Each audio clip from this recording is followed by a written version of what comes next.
Indian national Congress Tanya മണ്ഡലം committee office Ramesh Chennithala ഉദ്ഘാടനം ചെയ്തു. പ്രസ്ഥാനത്തെ ഇല്ലായ്മ ചെയ്യാനും വളരെ ബോധപൂർവം ആസൂത്രിതമായ നീക്കം രാജ്യത്തെ വർഗീയവാദികൾ നടത്തിക്കൊണ്ടിരിക്കുന്ന ഒരു കാലഘട്ടമാണ്.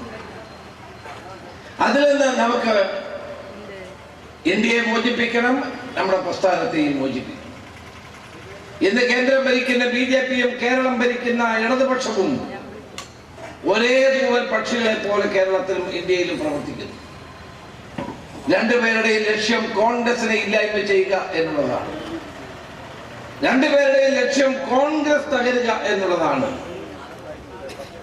കേരളത്തിന്റെ രാഷ്ട്രീയ ചരിത്രത്തിൽ ഒരിക്കലും ഉണ്ടാകാത്ത അഴിമതിയും കൊള്ളയും നമ്മൾ കണ്ടുകൊണ്ടിരിക്കുന്നു. ജനവിരുദ്ധമായ നയങ്ങളുമായി പോകുന്ന ഒരു ഗവൺമെന്റ് അധികാരത്തിൽ ഇരിക്കുന്നു. പാവപ്പെട്ടവരും സാധാരണക്കാരുമായ ജനങ്ങളുടെ ജീവിതം മെച്ചപ്പെടുത്താൻ ഉതകുന്ന ഒരു കർമ്മപരിപാടിയും സർക്കാരിന്റെ ഭാഗത്തുനിന്നുണ്ടാകുന്നില്ല. 3 തവണയാണ് വൈദ്യുതി ചാർജ് ഈ ഗവൺമെന്റ് അധികാരത്തിൽ വന്ന ശേഷം കഴിഞ്ഞ 4 വർഷങ്ങൾ ഉണ്ടാക്കിയത്. 7500 കോടി രൂപയാണ് കേരളത്തിലെ ജനങ്ങളുടെ തലയിൽ വൈദ്യുതി ചാർജിലൂടെ government അടിച്ചേൽപ്പിച്ചത്.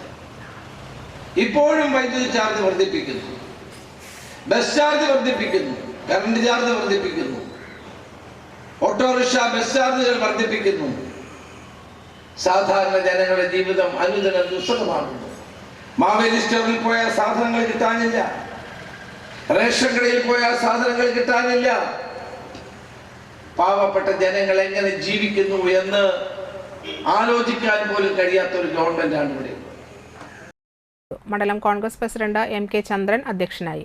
KPCC working president TN Prathapan, DCC president advocate Joseph Tajet, മുൻ DCC president Jose Valloor, KPCC secretary Sunil Anthikad, നിർവാഹക സമിതി അംഗം MK അബ്ദുൾ സലാം, DCC ഭാരവാഹികളായ Noushad Attuparambath, K Dileep Kumar, VR Vijayan, Shobha Subin, Sunil Lalur, Nattika block Congress പ്രസിഡന്റുമാരായ PA Shoukath Ali, Sijo George, Nattika block Congress vice പ്രസിഡന്റുമാരായ VK Susheelan, Ando Thorayan, treasurer VK Pradeep, മണ്ഡലം കോൺഗ്രസ് കമ്മിറ്റി പ്രസിഡന്റുമാരായ KB Rajeev, Sulfikar PS, PM Siddique, Santhosh master, Shaiju Sairam, സംഘാടക സമിതി convener KN Venugopal, treasurer Benny Thattil എന്നിവർ സംസാരിച്ചു. ചടങ്ങിൽ മുതിർന്ന കോൺഗ്രസ് അംഗങ്ങളായ ബുഹാരി, ലീലാവതി ടീച്ചർ, ദാസൻ, ജോസഫ് തേക്കാനത്ത് എന്നിവരെയും സ്വന്തം കിഡ്നി മറ്റൊരാൾക്ക് നൽകി നാടിന് മാതൃകയായ ഷൈജു സായിറാമിനെയും ആദരിച്ചു.